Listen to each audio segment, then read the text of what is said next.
Victoria Sterling had built her fortune from nothing. At 52, she owned one of the biggest tech companies in America. Her days were filled with board meetings, million-dollar deals, and decisions that affected thousands of employees. She was used to being in control of everything around her. But today was different. Today, she was just a mother spending time with her daughter. Her 19-year-old daughter Lily had just finished her first year at college. They were driving through Portland on their way to a family vacation when hunger struck. Victoria's assistant had booked them at an expensive restaurant downtown, but Lily spotted a small diner on the side of the road. "Mom, can we stop there instead?" Lily pointed to a place called Joe's Diner. The paint was peeling and the neon sign flickered. "I'm tired of fancy food. I just want a real burger." Victoria looked at the rundown building and wrinkled her nose.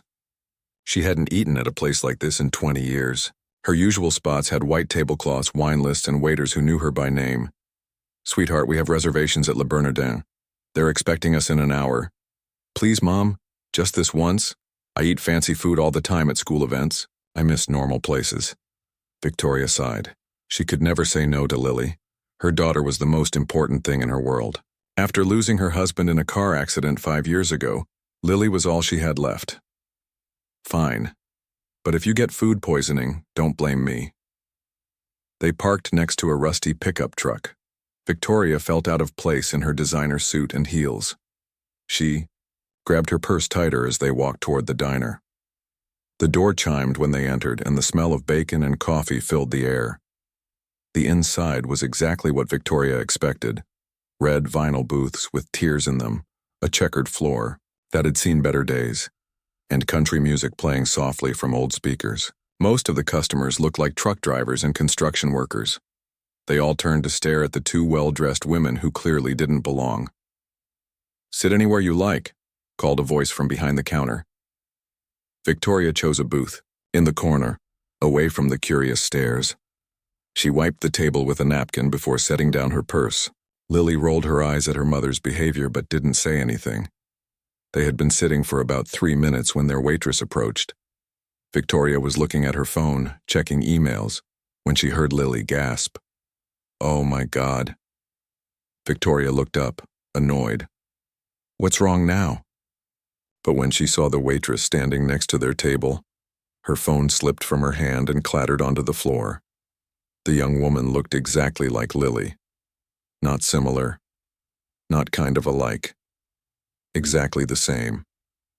She had the same bright green eyes that Victoria loved so much in her daughter. The same small nose with a tiny freckle on the left side. The same full lips that curved into a natural smile.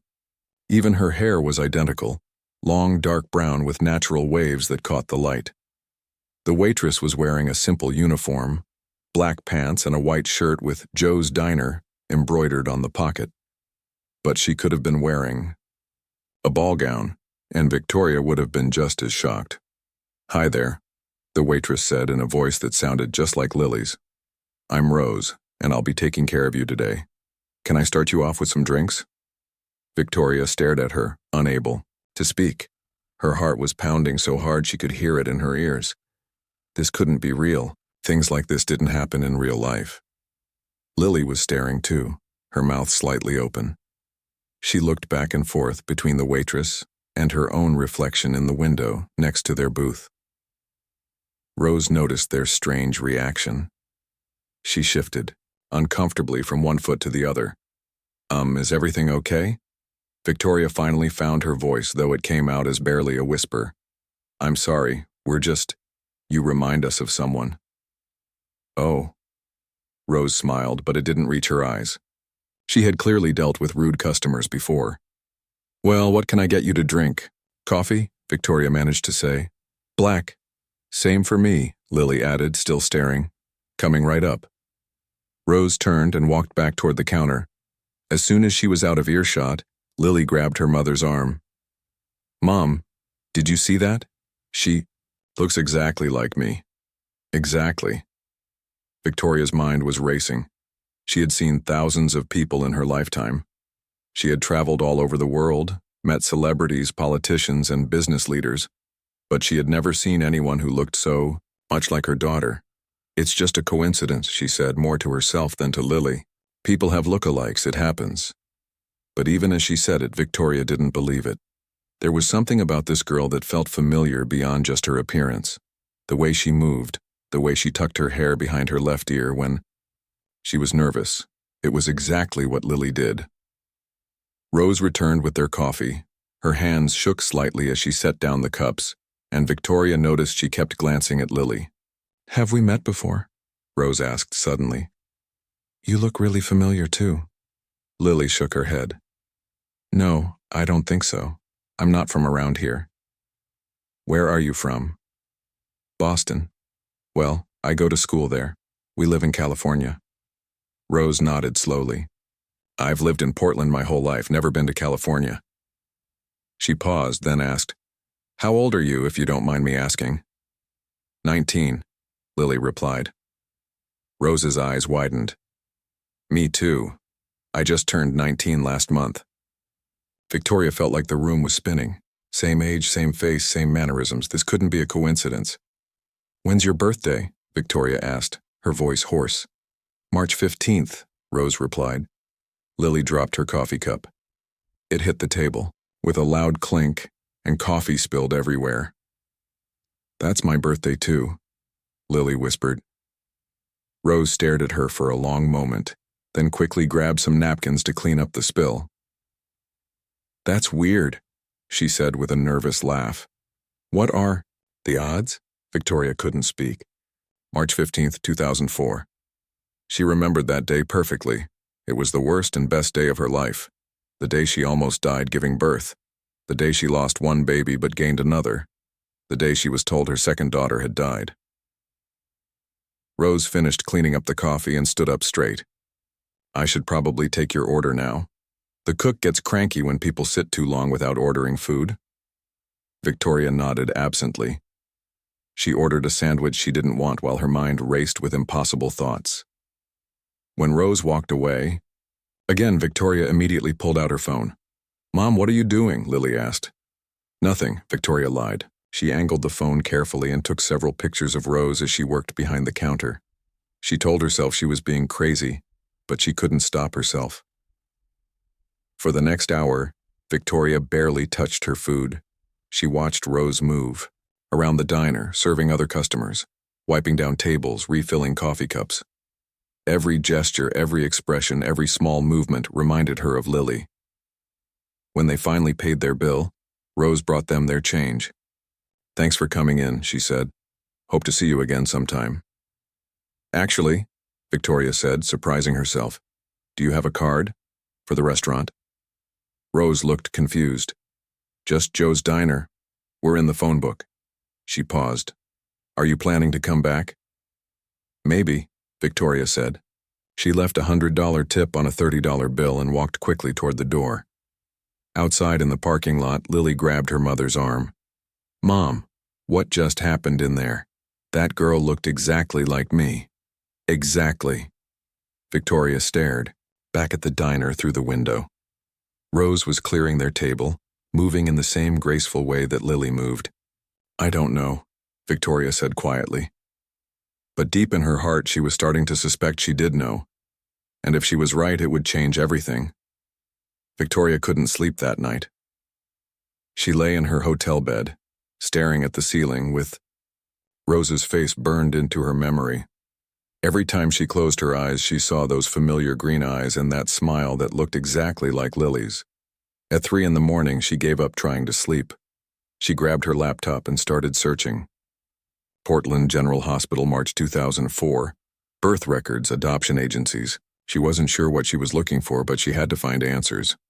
The next morning, Victoria told Lily she had some business to handle in Portland and would catch up with her later. Lily wanted to come along, but Victoria insisted she continue to their vacation spot without her. "Mom, you're acting weird," Lily said as they stood in the hotel lobby. "This is about that waitress, isn't it?" "Don't be silly," Victoria lied. "It's just work stuff. Go enjoy the beach house. I'll be there tomorrow." But Victoria wasn't planning to leave Portland anytime soon. As soon as Lily's car disappeared down the street, Victoria drove straight back to Joe's Diner. It was early morning and the breakfast crowd was just starting to arrive. Victoria sat in her rental car across the street, watching through the windows. She felt like a stalker, but she couldn't help herself. Rose arrived for work at 7:30, sharp. She was wearing jeans and a sweater, her hair pulled back in a ponytail. She looked tired, like she hadn't gotten much sleep either. Victoria watched her tie an apron around her waist and start setting up tables. Victoria waited until the morning rush died down before going inside. Rose looked surprised to see her again so soon. "Back already?" Rose asked with a polite smile. "Didn't expect to see you again."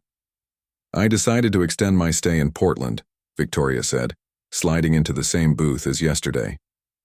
"This place has good coffee." Rose laughed. "First time anyone's ever said that about Joe's coffee. Most people come here because it's cheap, not because it's good." Victoria ordered breakfast she didn't want and watched Rose work. The girl moved with purpose, juggling multiple tables without seeming stressed. She was friendly with the regular customers, remembering their usual orders without being asked. During a quiet moment, Rose came over to refill Victoria's coffee. "You don't seem like our usual customers," she said. "What brings you to Portland?" "Business," Victoria said. Then, before she could stop herself, she added, "Tell me about yourself. Have you lived here long?" Rose looked surprised by the personal question, but she seemed happy to talk. "My whole life. Well, since I was a baby anyway. My mom and I moved here when I was really little." Victoria's heart started beating faster. "Just you and your mom?" "Yeah. It's always been just us two." Rose's smile faded a little. "My mom works as a nurse at the hospital. She's been pulling double shifts lately because they're short-staffed. That must be hard." "It is. That's why I work here and at the grocery store on weekends. Every little bit helps, you know?"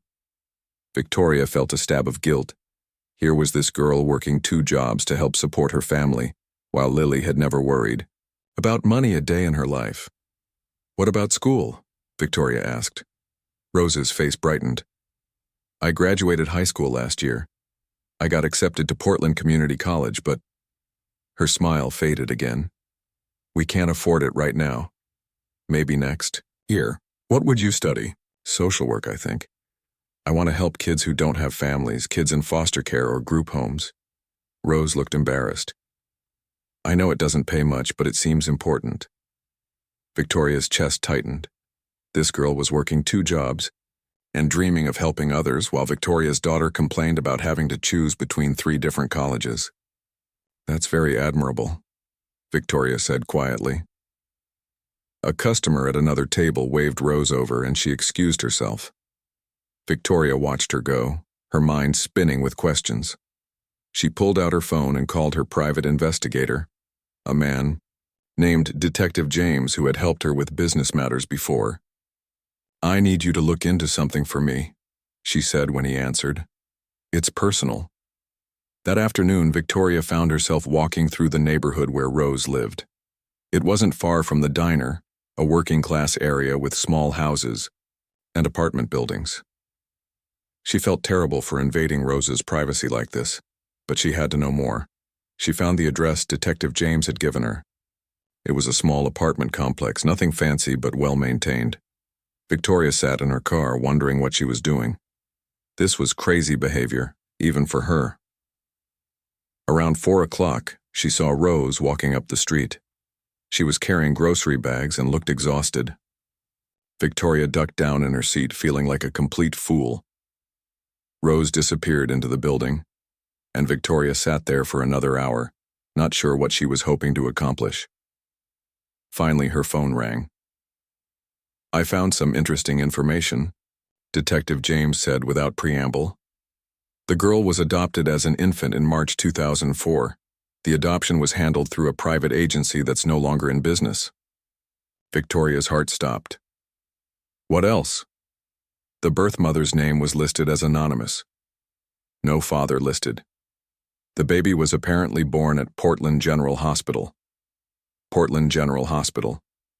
The same hospital where Victoria had given birth to Lily.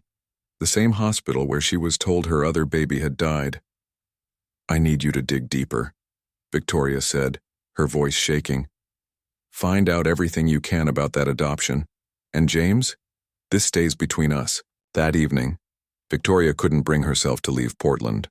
She checked into a different hotel and called Lily to say she would be delayed another day. Lily was suspicious, but didn't push too hard. Victoria spent the night researching Portland General Hospital from 2004. She read news articles, looked up staff directories, tried to remember details from that horrible night 19 years ago. She had been 23 years old and married to a man who traveled constantly for work. The pregnancy had been difficult from the start. At 7 months, she went into premature labor while her husband was in Japan on business. The delivery was a nightmare. She remembered pain, blood, doctors shouting. She had been told she was having twins, but there were complications. One baby survived. Lily. The other baby, she was told, had died during delivery. Victoria remembered crying for days. Her husband had flown back, but he seemed more annoyed by the inconvenience than devastated by the loss. Their marriage never recovered from that night. Now, sitting in her hotel room, Victoria wondered if she had been told the truth. What if her other baby hadn't died? What if Rose was that baby? The next morning, Victoria went back to the diner early. She wanted to see Rose again, to look for any other similarities she might have missed. Rose was working the morning shift again. When she saw Victoria, she smiled and waved. "You're becoming a regular," Rose said, as she brought coffee to Victoria's table. "I'm starting to think you like our terrible coffee more than you're willing to admit. Maybe I just like the service," Victoria said. Rose laughed. "Well, you're easy to serve. You barely touch your food and you tip way too much." "Speaking of which," Victoria said, "I was wondering about your family. You mentioned your mother is a nurse?" "Yeah, she works at Portland General. She's been there for almost 20 years. Rose sat down across from Victoria during a slow moment. "She's amazing. She adopted me when she couldn't have kids of her own. I don't know what I would have done without her." Victoria's hands started shaking. "She adopted you? When I was a baby?" "My birth mother was really young and couldn't take care of me. Mom always said she felt lucky to get me." Rose's eyes got misty. "She worked 2 jobs for years to support us. Now it's my turn to help her." Victoria felt like she might faint. "Do you ever wonder about your birth mother?" Rose shrugged. "Sometimes. But Mom is my real mother, you know? She's the one who raised me, loved me, stayed up with me when I was sick. Biology doesn't make someone a parent." Victoria stared at this remarkable young woman who might be her daughter. Rose had grown up with love, values, and strength. She was working hard to help her adoptive mother and dreaming of helping other children. Meanwhile, Victoria had spent 19 years grieving a child who might not have died after all. As Rose got up to help other customers, Victoria made a decision. She was going to find out the truth no matter what it took. And if Rose was her biological daughter, she would have to decide what to do with that information. But first, she needed proof. And she knew exactly where to start looking. Detective. James called Victoria at 6 in the morning, 3 days after she had asked him to dig deeper into Rose's adoption. His voice was serious, more serious than she had ever heard it. "We need to meet," he said. "What I found, it's bigger than just one adoption. Can you come to my office?" Victoria was dressed and in her car within 15 minutes. She had barely slept since starting this investigation. Every time she closed her eyes, she saw Rose's face and wondered if she was looking at the daughter she thought she had lost. Detective James's office was in a small building downtown. Victoria had used his services for years, mostly for background checks on business partners. He was thorough, discreet, and never asked unnecessary questions. But today, he looked troubled. "Sit down," he said, gesturing to a chair across from his desk. "What I'm about to tell you is going to be hard to hear." Victoria gripped the arms of her chair. "Just tell me." James opened a thick folder and pulled out several documents. "I started looking into Rose's adoption like you asked. The agency that handled it was called New Beginnings Family Services. They went out of business in 2005. Why did they close? That's where it gets interesting and disturbing. James handed her a newspaper clipping from 2005. The owner was arrested for running an illegal adoption scheme, but by the time police got involved, she had already disappeared. Left the country, probably. Victoria read the headline. Local adoption agency owner flees after investigation reveals illegal practices. Her hands started shaking as she read the article. Her name was Dr. Patricia Wells, James continued. She was a former hospital administrator who started the adoption agency in 2001.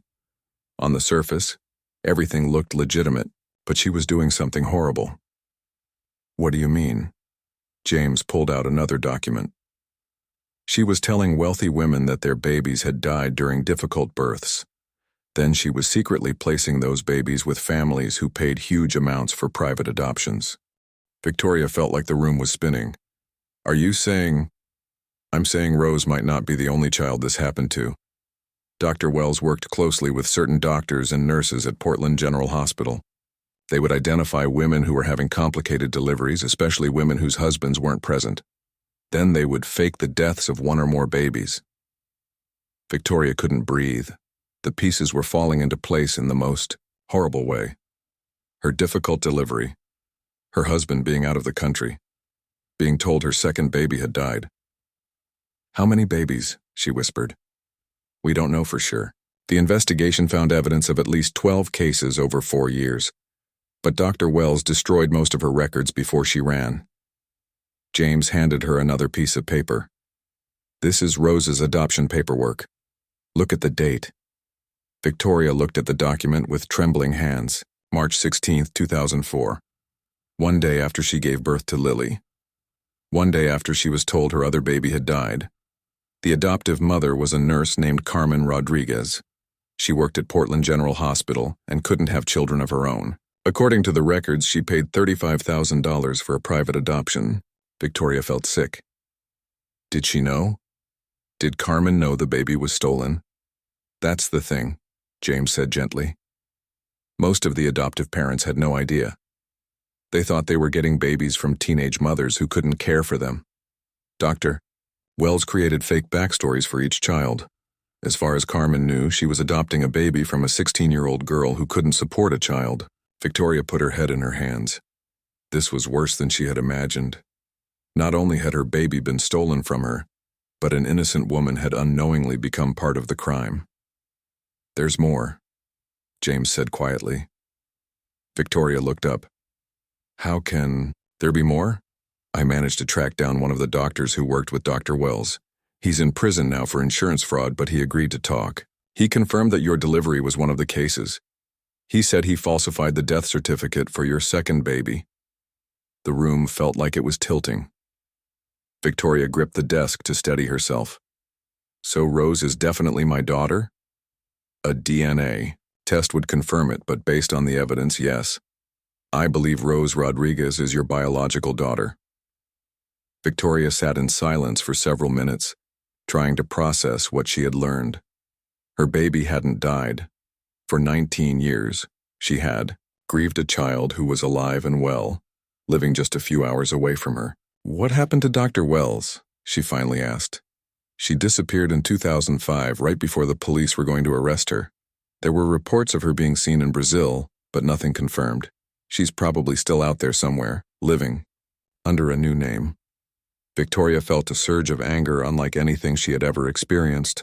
This woman had stolen her child, destroyed her marriage, and caused 19 years of grief, and she had gotten away with it. What about the other families? Victoria asked. The other children who were stolen? That's the tragic part. Most of them never found out the truth. The investigation was kept quiet to protect the adoptive families who had no idea they were involved in a crime. Only a few biological parents ever learned what really happened. Victoria stood up and started pacing. This is insane. How did she get away with it for so long? She was smart about it, James explained. She only targeted women who were having difficult deliveries, usually when their partners weren't present. She worked with a small group of corrupt medical staff who were paid to keep quiet, and she made sure the adoptive parents looked like perfect, loving families who would give the children good homes. Good homes, Victoria repeated bitterly, while the real mothers thought their babies were dead. James nodded. It was a perfect crime, really. The adoptive parents were happy, the children were loved and cared for, and the biological parents had no reason to question what they were told. If Dr. Wells hadn't gotten greedy and started taking money from multiple adoption agencies, she might never have been caught. Victoria felt overwhelmed by everything she had learned. Rose was her daughter, her living, breathing, wonderful daughter who had grown up believing someone else was her mother. Carmen Rodriguez had raised Victoria's child with love and sacrifice, never knowing the baby had been stolen. "What am I supposed to do with this information?" Victoria asked. Rose loves Carmen. Carmen is her real mother in every way that matters. Do I destroy their family by telling them the truth? That's not for me to decide, James said. But I will say this. Rose deserves to know where she comes from. And you deserve to have your daughter in your life if that's what you want. Victoria thought about Rose working 2 jobs to help support Carmen. She thought about the college education Rose couldn't afford. She thought about 19 years of missed birthdays, missed school plays, missed everything. What about Lily? Victoria asked. How do I tell her she has a twin sister she's never known about? That's another conversation you'll have to have. But Victoria, from what you've told me about that day at the diner, I think Lily already suspects something. Kids are smarter than we give them credit for. Victoria gathered up the documents James had given her. I need time to think about this. Of course. But Victoria. James stood up as she reached the door. Whatever you decide to do, be careful. This is going to change a lot of lives. Make sure you're ready for that. Victoria drove back to her hotel in a daze. She had the answers she was looking for, but they were more devastating than she could have imagined. Her daughter was alive, but telling her the truth would destroy the only family Rose had ever known. She sat in her hotel room, staring at the adoption papers, and tried to figure out how to move forward. One thing was certain. She couldn't keep this secret forever. Too many people had been hurt by lies already. But first, she needed to see Rose again. She needed to look at her daughter with new eyes and figure out how to build a relationship that wouldn't tear apart the life Carmen Rodriguez had built for them both. Victoria couldn't bring herself to leave Portland, even though she had been there for over a week. She told Lily she was dealing with complicated business matters and needed more time. But the truth was, she didn't know how to face her life knowing what she now knew. Every morning she found herself at Joe's diner, watching Rose work. She started timing her visits for when Rose was on shift. She would order coffee and barely touch her food, just sitting there studying her daughter's face, looking for traces of herself in Lily. Rose began to notice her regular customer, who never seemed to eat much, but always left generous tips. During quiet moments, she would sit and chat with Victoria about her life, her dreams, her struggles. Each conversation broke Victoria's heart a little more. You know, Rose said one Tuesday morning as she refilled Victoria's coffee. My mom thinks you're lonely. She says that's why you keep coming back here. Victoria nearly choked on her coffee. Your mother talks about me? Well, yeah, I mentioned this nice lady who comes in every day and barely eats. Mom said maybe you're going through something difficult and just need a friendly place to sit. Victoria felt a stab of guilt. Carmen Rodriguez was worried about her, the woman, who had unknowingly raised her stolen daughter. Your mother sounds like a caring person, Victoria managed to say. She is. She's the best. Rose's face lit up when she talked about Carmen. She worked 3 jobs when I was little just to make sure I had everything I needed. She never complained, never made me feel like a burden. I don't know how I got so lucky. Victoria wanted to scream. Rose hadn't gotten lucky. She had been stolen. But looking at Rose's happy face as she talked about Carmen, Victoria realized that maybe in some ways Rose had been lucky. Carmen had clearly been a wonderful mother. That afternoon, Victoria made a decision that would haunt her for weeks. She went to Portland Community College and asked to speak with someone in the financial aid office. I'd like to make a donation, she told the counselor. I want to create a scholarship for a student named Rose Rodriguez. The counselor looked confused. We don't typically create scholarships for specific students. That's not really how it works. Victoria pulled out her checkbook. How much would cover her full tuition and expenses for 4 years? Well, for the social work program, probably around $60,000 total, but Victoria wrote a check for $100,000. This is for Rose Rodriguez's education. Tell her it's a merit-based scholarship for students who demonstrate exceptional character and work ethic. The counselor stared at the check. Ma'am, this is very generous, but we need to follow proper procedures. We can't just give money to one specific student without. Victoria wrote another check, this time to the college's general scholarship fund.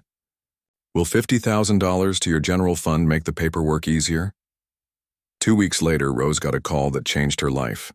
She had been selected for a full scholarship to study social work at Portland Community College. When she told Victoria the news, tears streaming down her face, Victoria had to excuse herself to the bathroom to cry. Meanwhile, Lily was getting suspicious. She had been calling her mother every day, and Victoria's explanations for staying in Portland were getting weaker. Mom, what's really going on? Lily asked during one of their calls. You've been gone for 2 weeks. This isn't like you. I told you, it's business. What kind of business keeps you in Portland for 2 weeks? And why won't you tell me which company you're dealing with? Victoria closed her eyes. It's complicated, sweetheart. Everything's complicated with you lately.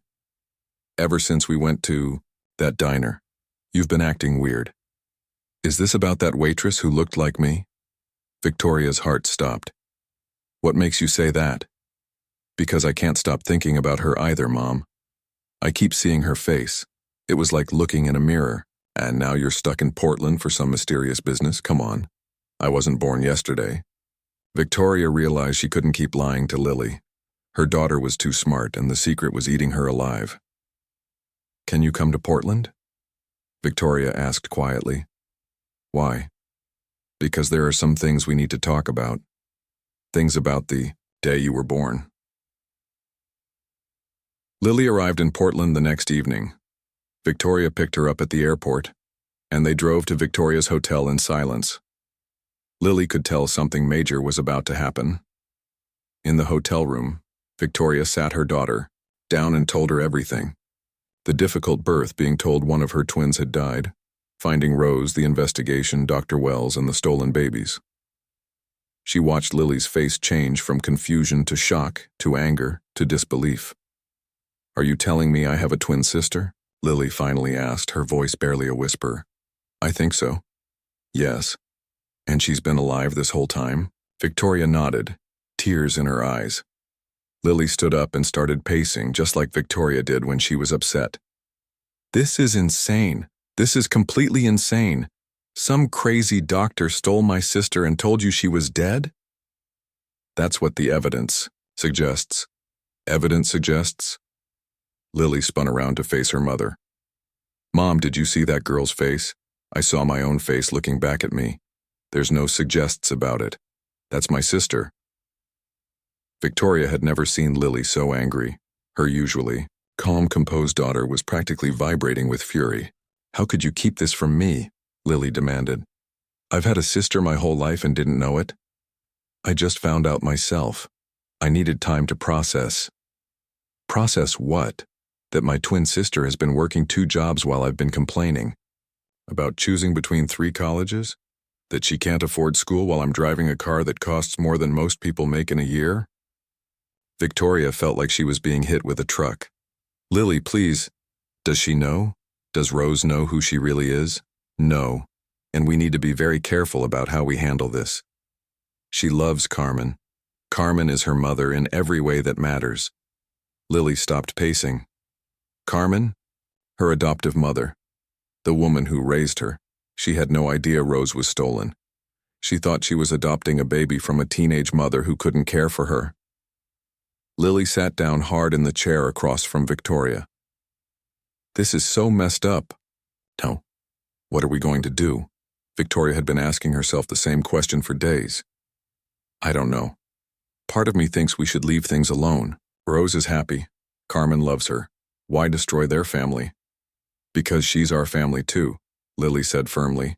She's my sister. She deserves to know where she comes from. But at what cost? If we tell her the truth, it could destroy her relationship with the only mother she's ever known. Lily was quiet for a long time, thinking, what if we didn't tell her everything at once? What if we just got to know her first? What do you mean? I mean, what if we became friends with her? Spent time with her? Let her get to know us before we drop this bomb on her life? Victoria considered this. That feels manipulative. More manipulative than paying for her college without telling her why. Victoria winced. Lily had a point.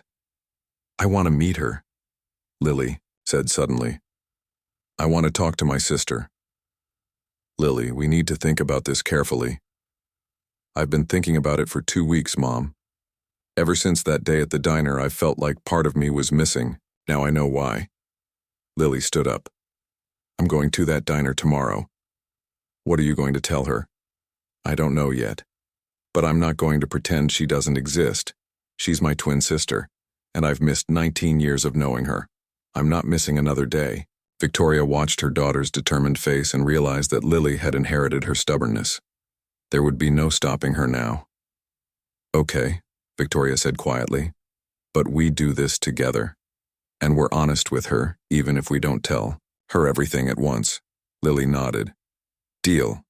But Mom? Yeah? After we figure this out with Rose, we're going after that Dr. Wells woman. What she did to our family, to all those families. She doesn't get to just disappear and live happily ever after. Victoria looked at her daughter with new respect. Lily had grown up in the past 2 weeks, and she was ready to fight for her sister. Tomorrow, everything would change for all of them. The next morning, Victoria and Lily sat in their rental car outside Joe's diner for 20 minutes, neither of them knowing what to say. They had rehearsed different approaches the night before, but now that they were here, everything seemed wrong. What if she doesn't believe us? Lily asked, breaking the silence. What if she does believe us and hates us for it? Victoria replied. They watched through the window as Rose moved between tables serving the breakfast crowd. She looked tired but cheerful, joking with regular customers and efficiently handling multiple orders. She looks like me when I'm working on a school project, Lily observed. Same focused expression. Victoria nodded. She had noticed the same thing over the past few weeks. Finally, Lily took a deep breath. We can't sit here forever. Let's go. They walked into the diner and Rose looked up from wiping down a table. Her face lit up when she saw Victoria, but her expression changed to confusion when she saw Lily. Oh my God, Rose whispered, dropping her cleaning rag. The three women stared at each other for a long moment. Other customers started to notice the strange scene. 2 well-dressed women and a waitress who looked identical to one of them, all frozen in place. Can we talk? Victoria asked quietly. Privately? Rose nodded, unable to speak. She told her manager she was taking her break and led them to a small office behind the kitchen. The room was cramped, with just a desk, a few chairs, and stacks of invoices. I don't understand what's happening, Rose said, looking back and forth between Victoria and Lily. You two showing up here together, it can't be a coincidence. Lily spoke first. My name is Lily Sterling. This is my mother, Victoria. And I think you might be my twin sister. Rose laughed, but it sounded forced. That's crazy. People don't just find long-lost twins in diners. That stuff only happens in movies. Sometimes it happens in real life too, Victoria said gently. Rose, can you tell us exactly when you were born? Not just the date, but what time? Rose looked confused by the question. March 15th, 2004. I think around midnight. My mom always said I couldn't wait to get here. She paused. Why? Lily grabbed Victoria's hand. I was born at 11:47 p.m. on March 15th, 2004. The room fell silent except for the sound of the kitchen staff working outside the door. This is insane, Rose whispered. You're telling me we were born 13 minutes apart? At the same hospital, Victoria added. Portland General. Rose sat down heavily in one of the chairs. I need you to explain what's going on. Right now. Because I feel like my whole world is about to fall apart. Victoria and Lily spent the next hour telling Rose everything. The difficult birth, the doctor who said one baby died, the investigation, Dr. Wells and the stolen babies. Rose listened without interrupting, her face getting paler with each detail. When they finished, Rose was quiet for a long time. Finally, she looked up at Victoria with tears in her eyes. Are you telling me that my entire life is built on a lie? No, Victoria said firmly. Your life is built on love.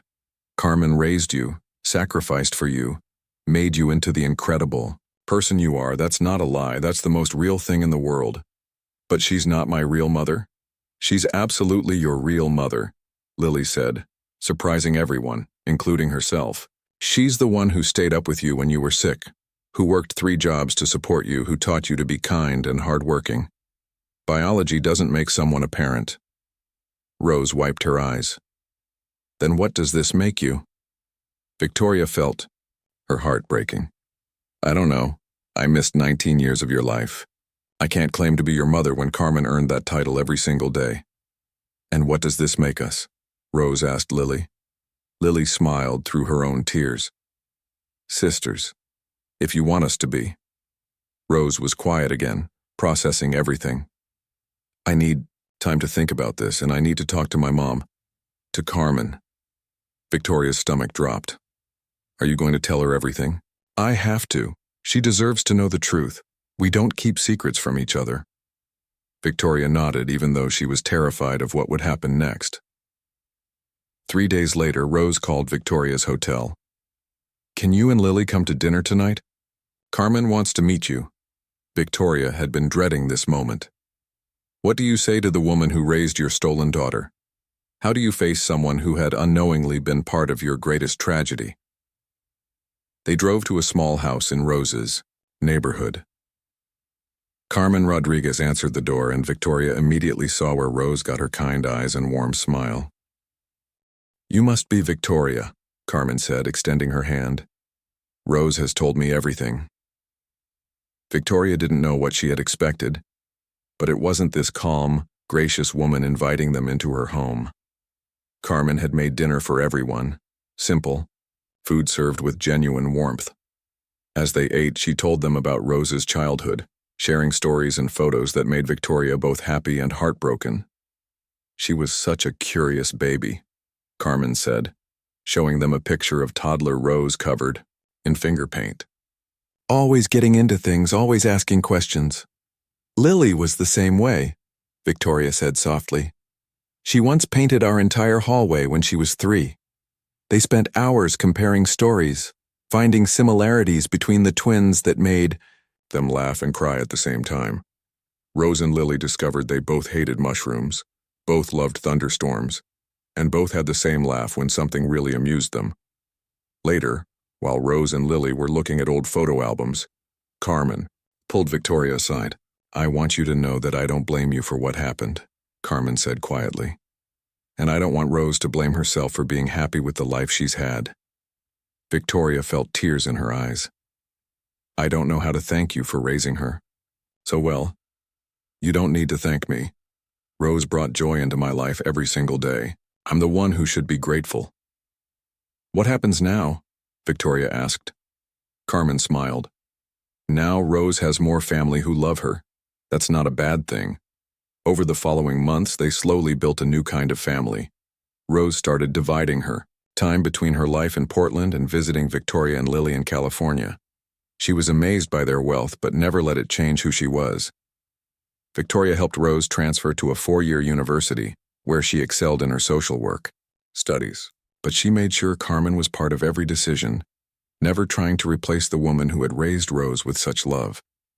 Lily and Rose became incredibly close, finishing each other's sentences and developing inside jokes that made everyone around them smile. They were different in many ways.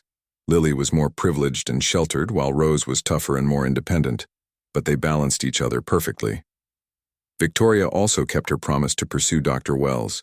She hired a team of investigators and lawyers who eventually tracked the woman to Brazil, where she was living under a false name. The legal process was complicated because of international laws, But Victoria was determined to see justice done for all the families Dr. Wells had destroyed. 1 year later, Victoria stood in Rose's college auditorium, watching her daughter give a speech about her internship at a children's home. Carmen sat beside her, both women beaming with pride. "She's going to change the world," Carmen whispered. "She already changed mine," Victoria replied. After the ceremony, the 4 women went to dinner together: Victoria, Lily, Rose, and Carmen.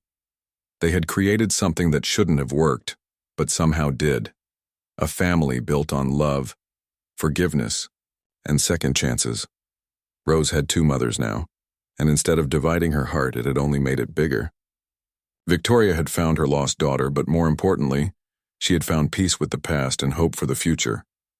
As they sat around the dinner table, laughing at Lily's terrible jokes and planning Rose's graduation party, Victoria realized that sometimes the most beautiful things come from the most broken places. Dr. Wells had tried to destroy their family, but in the end, she had only made it stronger. Their story wasn't over. It was just beginning.